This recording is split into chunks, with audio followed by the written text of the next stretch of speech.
They say history's written by the victors, but what if some chapters were never meant to be read at all? What if the truth isn't lost, but deliberately hidden beneath layers of official reports, media spin, and whispered denials? From the assassination of a president to the possibility that mankind's greatest leap was staged on a Hollywood set, from terrorist attacks that changed the world to secret societies operating in the shadows of power, there is a thread that connects them all. And tonight, we're gonna pull that thread, slowly, carefully, until the entire tapestry of official history begins to unravel in front of your eyes. This is not about wild speculation. This is not about clickbait. This is about following the evidence, wherever it leads, even if it takes us into places some would rather we never go. By the end of this journey, you may never look at history the same way again.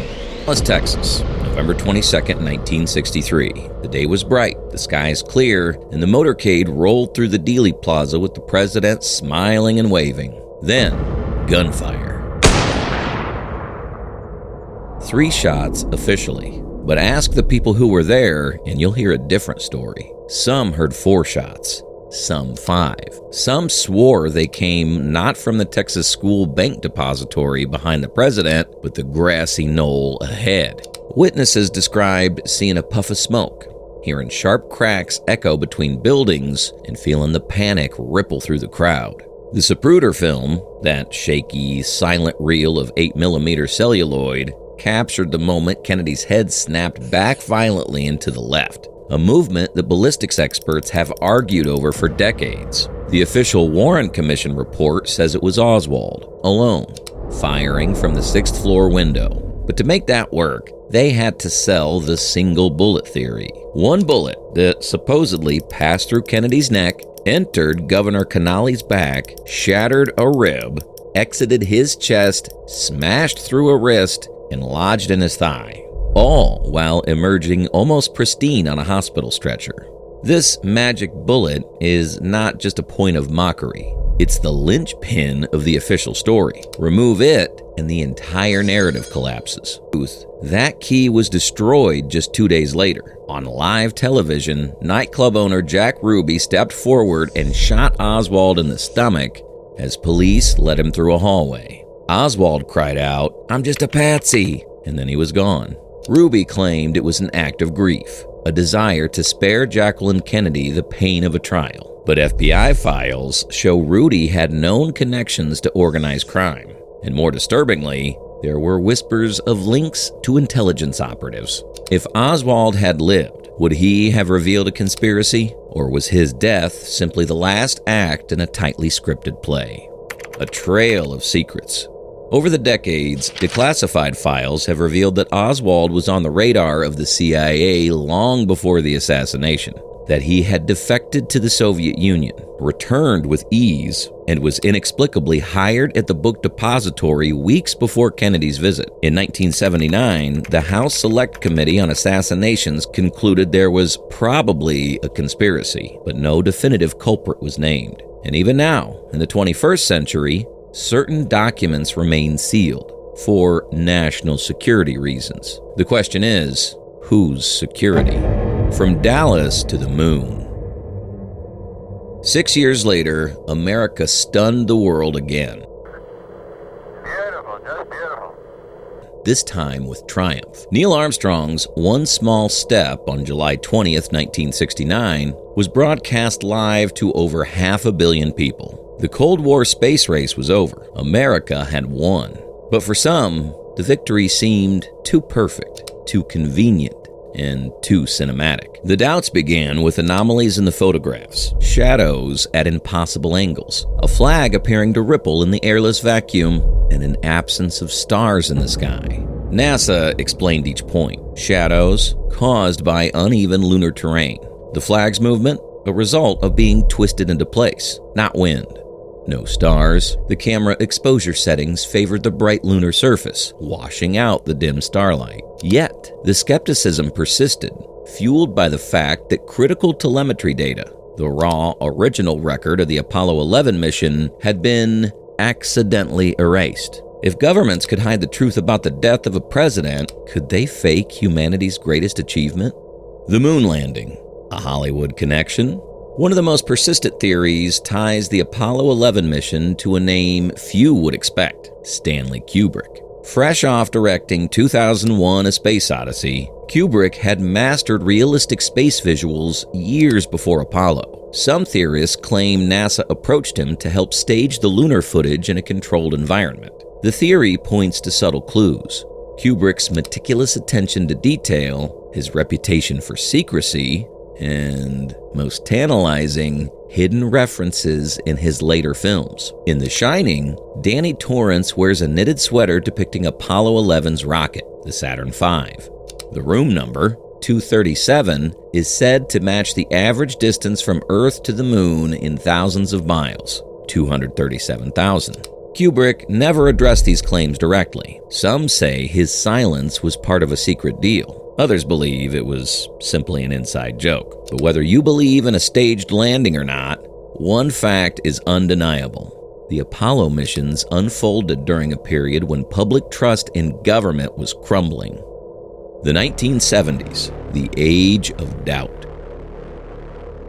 Vietnam had revealed the limits of military might.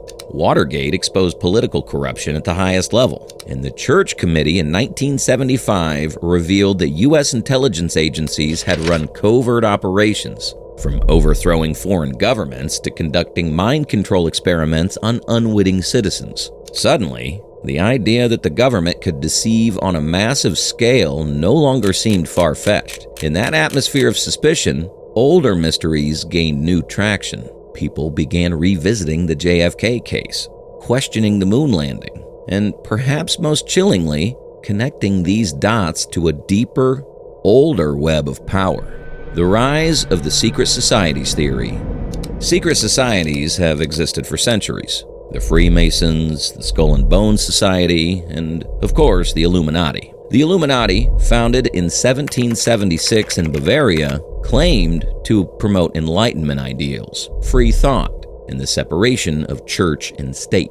But over time, it became the stuff of legend, a shadowy cabal supposedly pulling strings behind governments, economies, and wars. Researchers point to patterns. Political leaders who share Masonic affiliations, corporate logos containing ancient symbols, and events whose timing seems too coincidental to ignore. One recurring motif is the all-seeing eye, a single eye enclosed in a triangle. You'll find it on the back of the US $1 bill, framed by the Latin phrase, Annuit Septus, he approves our undertakings. For conspiracy theorists, this isn't decoration, it's a signature. 9/11, the day that changed everything. September 11th, 2001, a clear morning in New York City turned into a nightmare. 2 planes struck the Twin Towers. A third hit the Pentagon. A fourth crashed in Pennsylvania. Nearly 3,000 lives were lost. The official narrative? Al-Qaeda terrorists hijacked the planes, coordinated by Osama bin Laden from Afghanistan. But the questions emerged almost immediately. How did Building 7, a 47-story skyscraper not hit by any plane, collapse perfectly into its own footprint later that afternoon? The official explanation cites fire damage. Structural engineers, however, point out that no steel-framed skyscraper in history had ever collapsed from fire alone. And then there were the reports. Eyewitnesses hearing secondary explosives from within the towers before they fell. The eerie speed and symmetry of the collapses had led some to suspect controlled demolition. In the days before the attacks, unusual stock trades hinted that someone bet on airline stocks to fall sharply. The 9/11 Commission report acknowledged these trades but concluded they were coincidental. Skeptics argue this was the smoking gun, financial proof that certain insiders knew what was coming. More troubling were the aftershocks. The Patriot Act, surveillance expansion, wars in Afghanistan and Iraq, each justified, at least in part, by the events of that single day. A pattern emerges. From JFK to the moon landing, from Watergate to 9/11, the recurring theme is this: events that alter the course of history are rarely as simple as we're told. And the deeper we look, the more the same elements reappear: secrecy, power, and a public expected to accept official truths without question. But what if these patterns are real? Then the question becomes, who benefits from keeping them hidden? The web of power. Imagine history not as a straight line, but as a vast tapestry. Threads crisscrossing through centuries, weaving together events that, on the surface, seem unrelated. The assassination of a president, a war in a faraway land, a sudden economic collapse. To the casual observer, these are isolated chapters. But to those who dig deeper, the same patterns, the same fingerprints appear again and again. The banking families.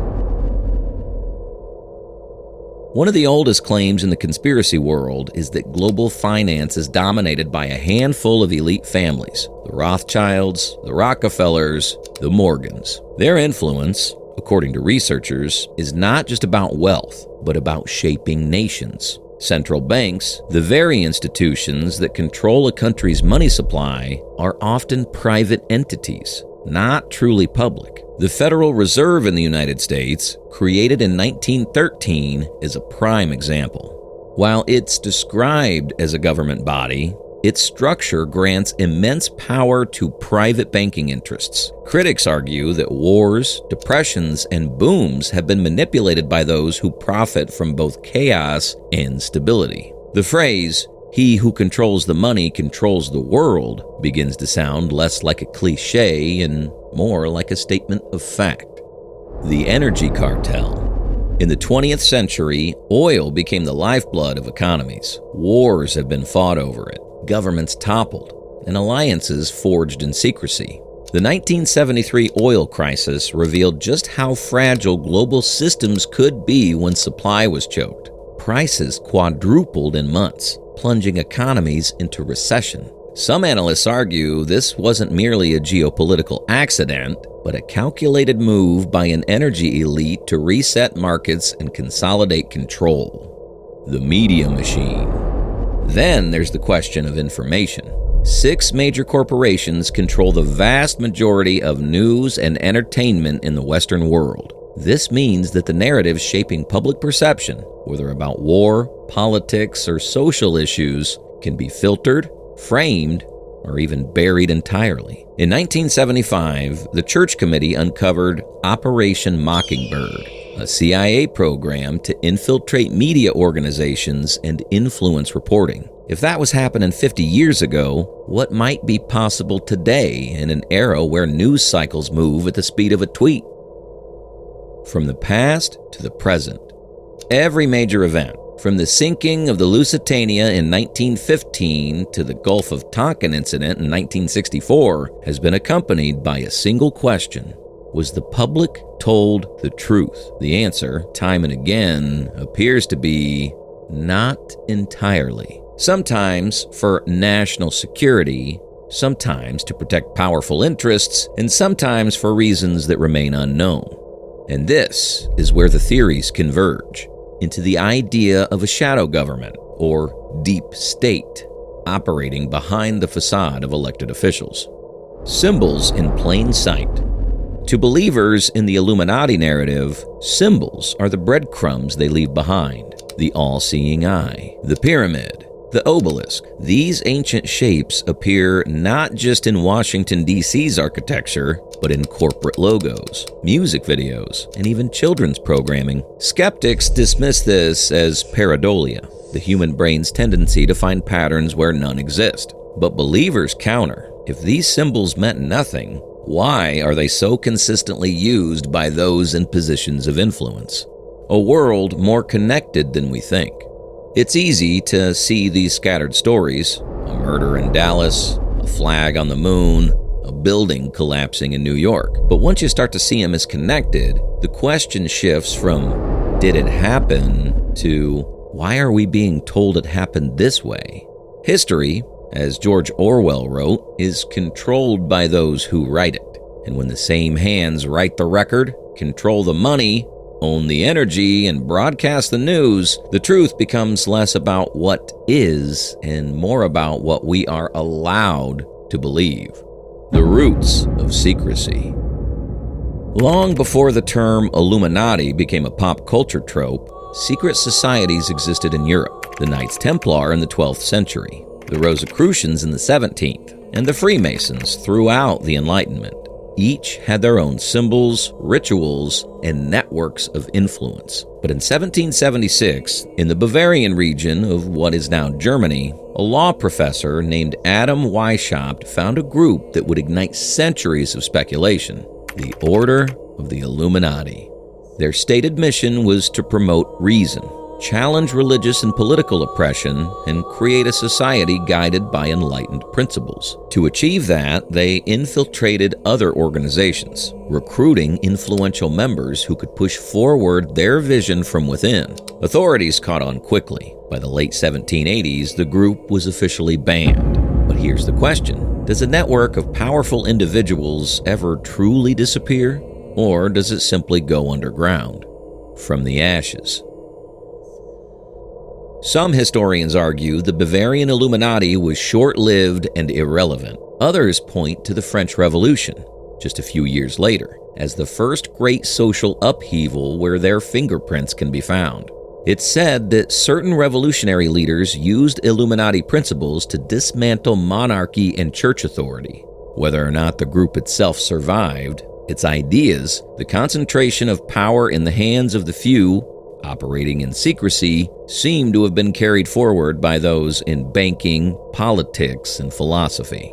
The 19th century web. By the mid-1800s, Europe was a chessboard of empires. Britain's dominance of the seas, France's colonial ambitions, Prussia's rise, and Russia's expansion created a climate ripe for manipulation. Wars were fought for territory, yes, but also for the control of trade routes, natural resources, and influence over the Industrial Revolution's booming markets. Some researchers claim that these wars were not spontaneous eruptions of nationalism, but the calculated moves of financiers who funded both sides, ensuring profit no matter the victor. This pattern, war as business, would only grow more apparent in the 20th century. The Great Wars. World War I began after the assassination of Archduke Franz Ferdinand in 1914. That's the textbook story. But dig deeper, and you'll find a buildup of secret treaties, arms deals, and political alliances orchestrated by people who never stepped onto the battlefield. The war reshaped Europe, dismantled empires, and, most importantly, paved the way for central banking systems to consolidate power in the post-war world. World War II was even more complex. Nazi Germany's rise was fueled not only by ideology, but by industrial and financial support from corporations that, in some cases, operated on both sides of the Atlantic. This is documented history. Companies like IBM, Ford, and Standard Oil had business connections with Germany in the years before and even during the war. Again, war was not just tragedy, it was opportunity. The post-war order. By 1945, the world had changed forever. The United Nations was formed. The Bretton Woods system tied global currencies to the US dollar, and institutions like the World Bank and the International Monetary Fund emerged, promising stability, but also centralizing economic influence in the hands of a few major powers. Critics argue this was not accidental. The new order created after World War II mirrored the long-term goals of centralized control envisioned by earlier secret networks: economic interdependence to reduce sovereignty, military alliances to enforce global stability under certain powers, information systems to shape narratives. The Cold War curtain.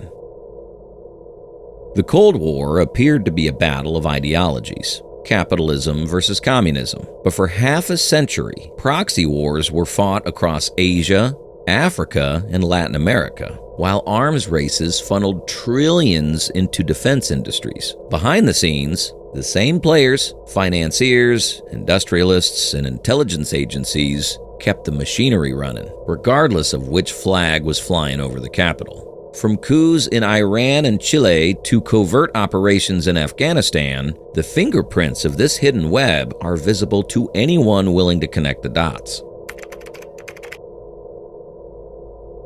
Approaching the present.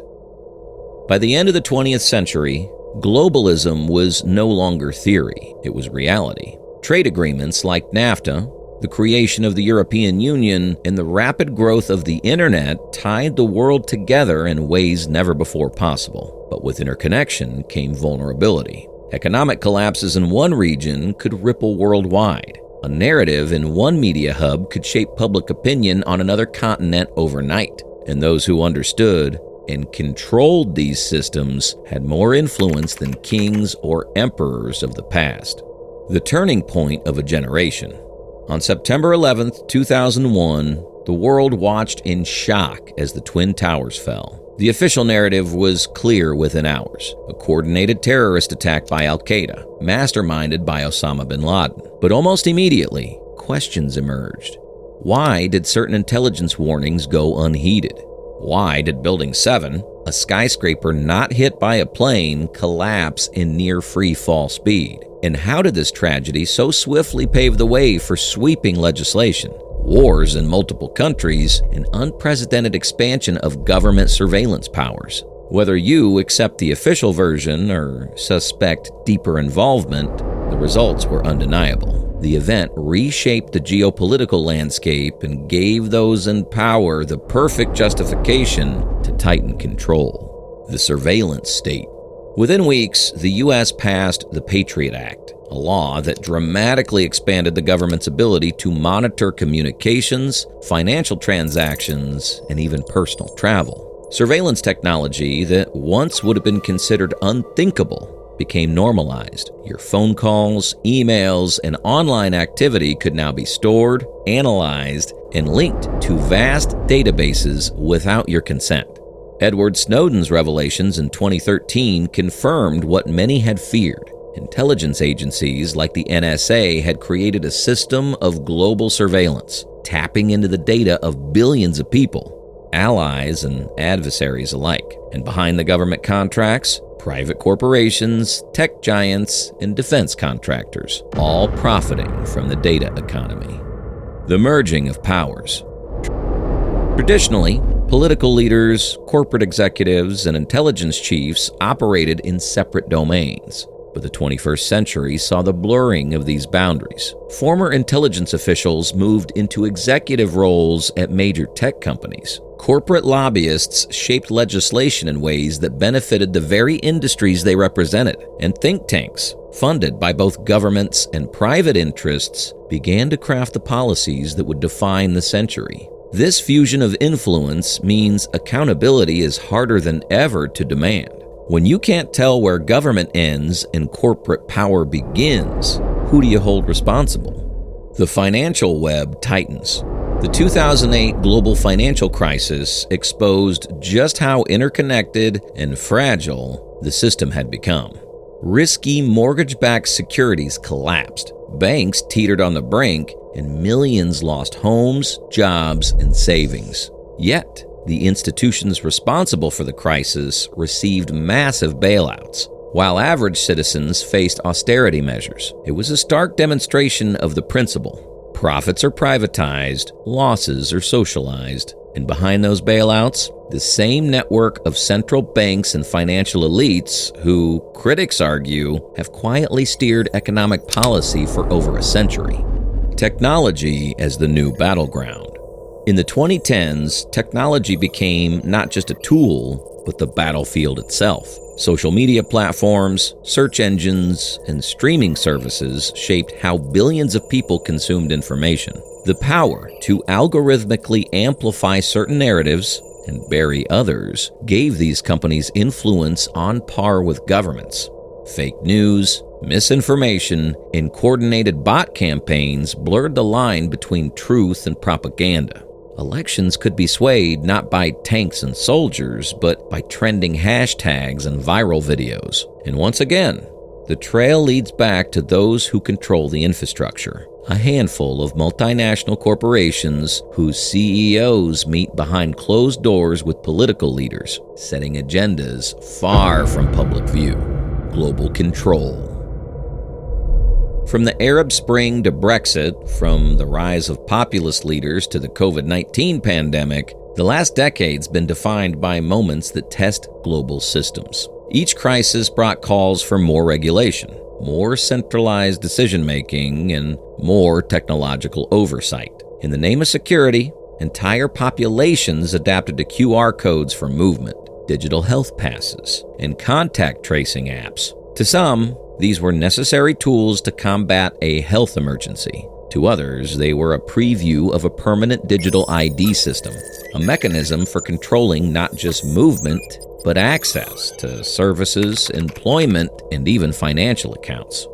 The quiet consolidation. While the public debates left versus right, east versus west, or freedom versus security, another process is unfolding quietly. Major media outlets are being bought by fewer and fewer conglomerates. Global supply chains are being reorganized under the influence of a small number of logistics giants. And international bodies, from the World Economic Forum to the G20, are increasingly setting agendas that transcend national elections. This isn't a conspiracy theory. It's openly documented. But the deeper question remains, are these moves coordinated or simply the natural outcome of capitalism and globalization? Behind closed doors. Most political decisions are made in parliaments, congresses, and open debates. But some of the most consequential conversations of our time happen far from the public eye, in private gatherings where attendance is by invitation only. The Bilderberg meeting is one such gathering. Since 1954, it's brought together political leaders, corporate executives, media owners, academics, and royalty for off-the-record discussions. No press, no public transcripts, just a list of attendees and vague topics afterward. Critics argue that these meetings are a forum for global elites to coordinate policy, set economic trends, and influence elections. Supporters insist they're simply informal networking events for leaders to exchange ideas freely. But in a world where access is power, being in that room matters. Davos in the global agenda. Every January, the World Economic Forum convenes in Davos, Switzerland. Presidents, prime ministers, billionaires, and tech pioneers gather under one roof, surrounded by luxury hotels and high security. Here, they discuss everything from climate change to artificial intelligence to the future of the world. The WEF presents itself as a hub for solving global challenges, but critics point out that many of the problems discussed, inequality, environmental degradation, financial instability, have been fueled or maintained by the same institutions represented in those halls. Perhaps the most controversial aspect is the language. Terms like the Great Reset or Fourth Industrial Revolution suggest not just adaptation to change, but the deliberate redesign of economies, societies, and even human biology through technology. Interlocking memberships. When you examine the attendees of these elite gatherings, a pattern emerges. A central banker might also serve on the board of a global foundation. A tech CEO might be part of an intelligence advisory panel. A media executive could sit on the same steering committee as a defense minister. This web of overlapping roles creates a network of influence that transcends national boundaries. It's not a single shadowy organization pulling the strings, but a dense ecosystem where ideas, strategies, and resources flow quickly between those at the top. The average citizen, by contrast, is left to experience the results. New policies, shifting job markets, changes in rights and freedoms, without ever knowing the discussions that shaped them. Case study: the financial crisis aftermath. After 2008, many of the same people and institutions blamed for the crisis emerged not only unscathed, but stronger.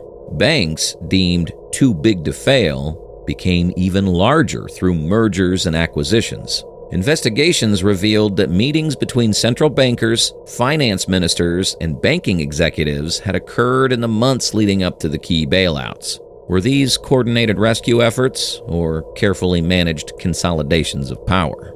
Technology leaders at the table. In the last decade, the attendee lists of elite gatherings have shifted. Silicon Valley is now as prominent as Wall Street.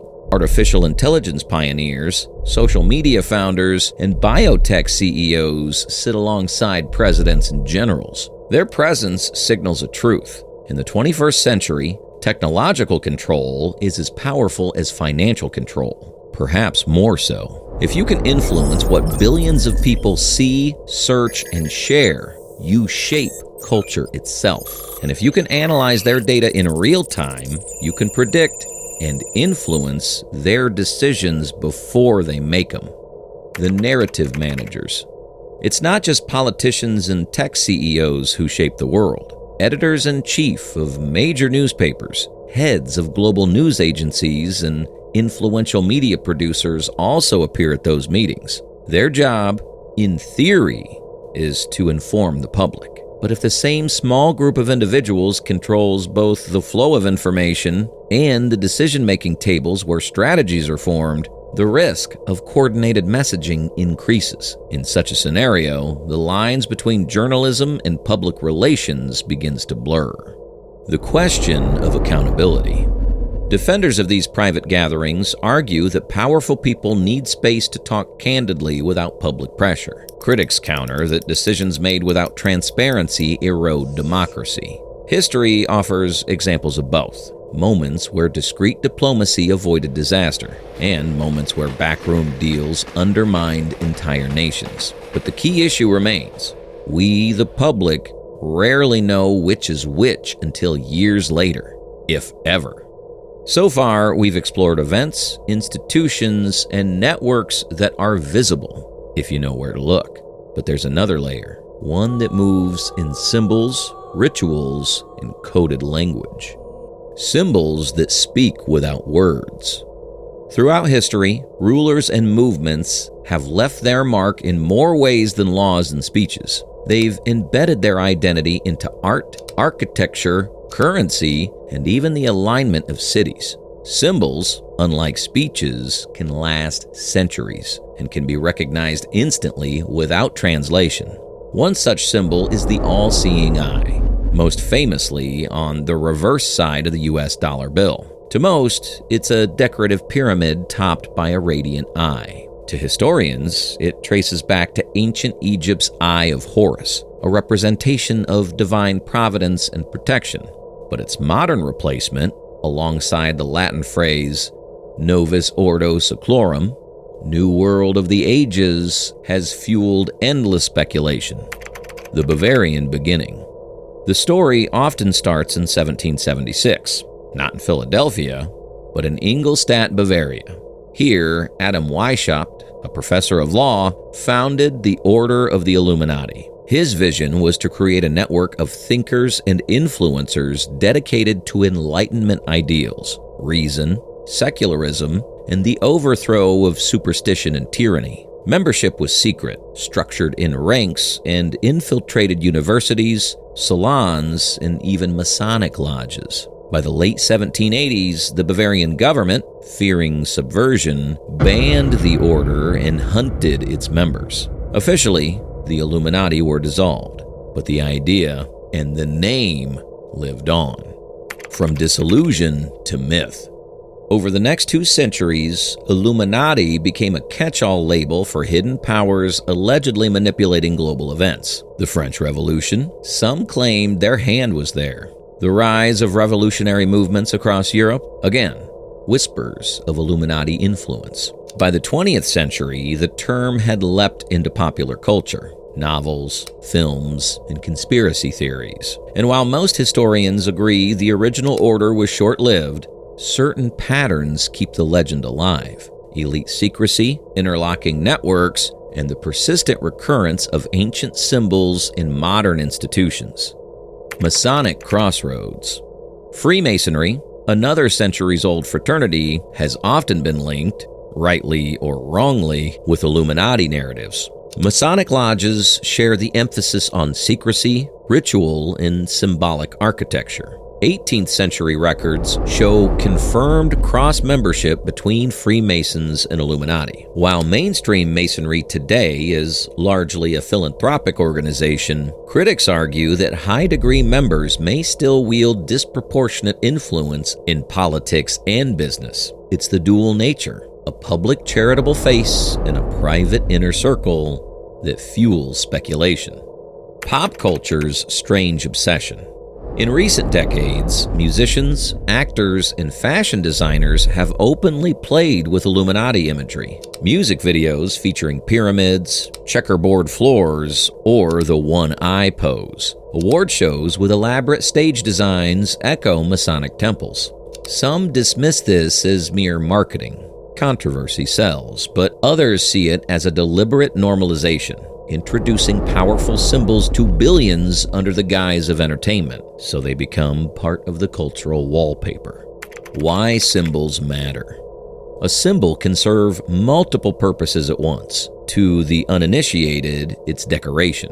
To the informed, it's a signature of allegiance, of ideology, or of presence. Historian Umberto Eco once wrote that secret societies do not exist to conceal secrets, but to create them. By placing a symbol in plain sight, a group can mark territory, communicate across borders, and inspire curiosity without uttering a single word.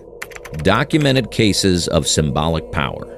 The U.S. Capitol's cornerstone ceremony in 1793 was conducted by George Washington in full Masonic regalia. The layout of Washington, D.C. incorporates geometric patterns, including pentagrams and compass shapes, visible from above. The European Union Parliament building in Strasbourg bears a resemblance to the unfinished Tower of Babel in Renaissance paintings. Each of these examples can be explained in secular artistic terms, and yet, the accumulation of such choices across nations, centuries, and cultures invites the question, is it coincidence or a quiet tradition maintained by those in power?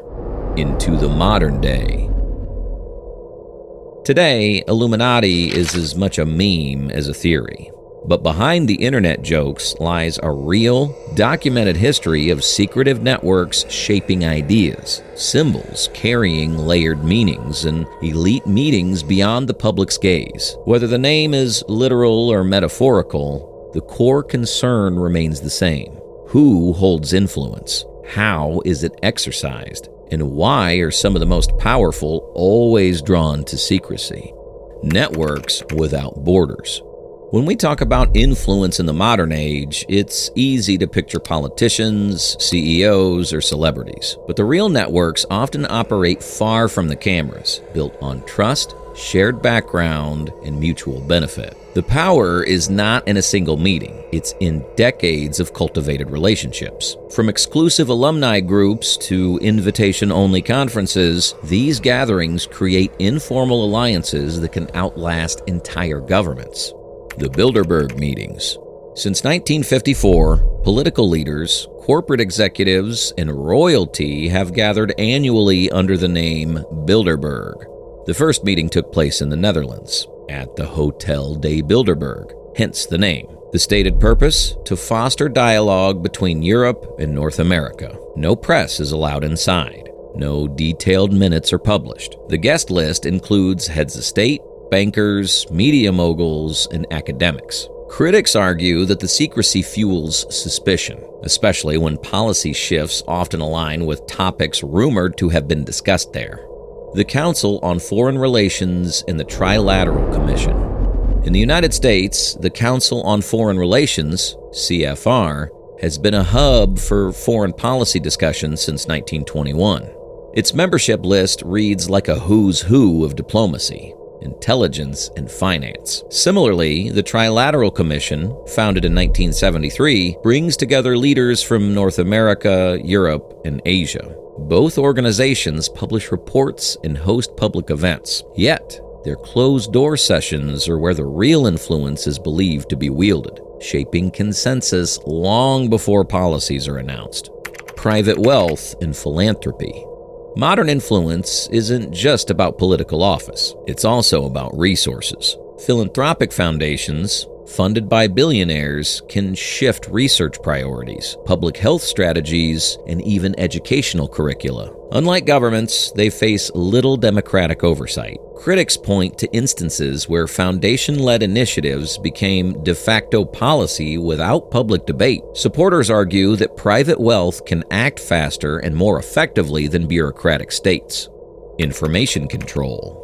In the digital age, influence extends to the flow of information itself. Think tanks, media conglomerates, and tech platforms decide which narratives are amplified and which are buried. Algorithms, invisible to most users, can shape perception by curating what appears in news feeds. A subtle shift in what's visible can change the tone of public conversation, or even an election outcome, without anyone realizing they've been nudged. From secrecy to strategy. Historically, secret societies relied on guarded meeting places and coded correspondence. Today, secure communication apps, encrypted servers, and private jets have made coordination faster, more global, and harder to track. The core principle remains the same. The fewer people who know your plan, the more control you have over the outcome. Case studies of coordinated influence. In 1999, debt relief for heavily indebted poor countries was announced at a G7 summit. Yet, many of the policy details had been drafted months earlier at private meetings between finance ministers and banking executives. The rollout of certain global health initiatives, while presented as grassroots, originated from strategy papers authored by a handful of foundation directors and corporate scientists. Environmental treaties often emerge only after years of informal gatherings between industry leaders, activists, and selected politicians. The perception gap. To the public, these outcomes can look sudden, even miraculous. In reality, they're often the final step in a long, quiet process of negotiation and alignment among people who move easily between business, government, and academia. This fluid movement between sectors, sometimes called the revolving door, ensures that influence doesn't vanish when someone leaves office. It simply shifts to a new arena, carrying the same network connections along. Patterns that endure. Across centuries, whether under the banner of the Illuminati, Freemasonry, or modern think tanks, certain elements remain constant. Restricted access to decision-making spaces, shared symbols or language that reinforce belonging, strategic use of philanthropy to shape public priorities, preference for operating away from public scrutiny until the moment of execution. These are the threads that make many believe the world is guided by more than chance or democratic debate. The final thread. We've traveled through centuries, from secret chambers lit by candlelight to encrypted boardrooms lit by the glow of laptops. We've seen patterns repeat: secrecy, symbolism, influence. But now, let's draw the threads together. The role of myth and fear. One reason conspiracy theories endure is the power of myth. Even when hard evidence is scarce, the human mind fills in gaps with narrative, and the most enduring narratives involve a shadowy group pulling the strings. Whether it's the Priory of Sion, the Rothschilds' banking dynasty, or the Illuminati, these stories persist because they offer a simple explanation for a complex world. Someone must be in control. The Illuminati legacy. Historically, the Bavarian Illuminati lasted less than a decade. Founded in 1776, disbanded in 1785. Its stated mission was to promote reason, challenge superstition, and resist religious and political oppression. Yet, in popular imagination, it became the archetype of the all-powerful secret society. The truth is more nuanced. Some of their members were indeed influential, but they did not control the world. What they did create was a template, a cultural symbol, for how people imagine covert power structures. Crossroads of truth and fiction.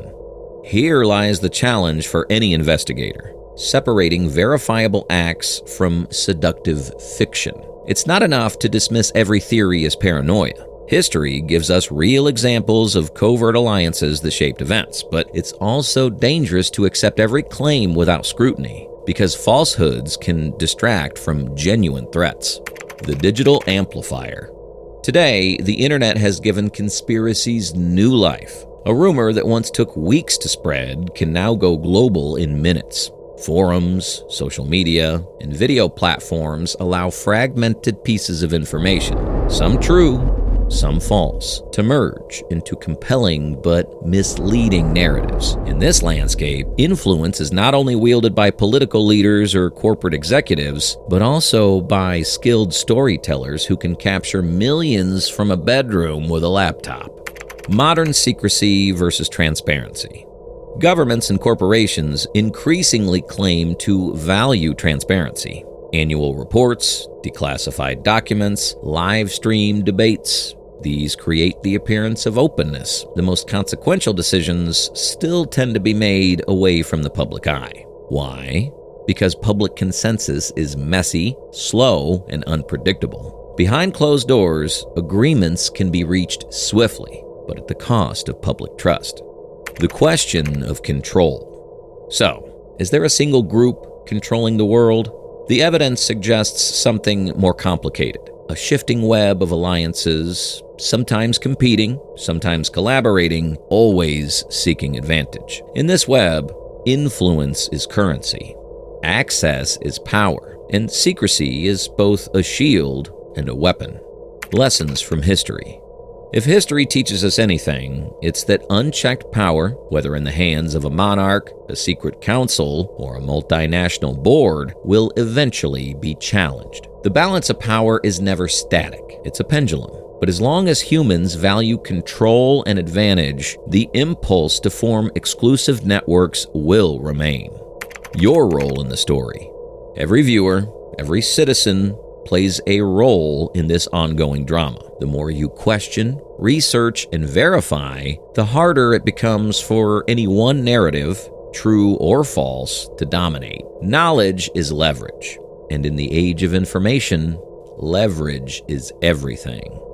We began with whispers in candlelit rooms and ended in the glare of digital screens. The players have changed, but the game, the pursuit of influence, the guarding of secrets, the shaping of destiny, remains the same. Whether you see the world as guided by a hidden hand or shaped by chaotic forces, one truth is undeniable. Power rarely explains itself. It must be sought, understood, and when necessary, confronted.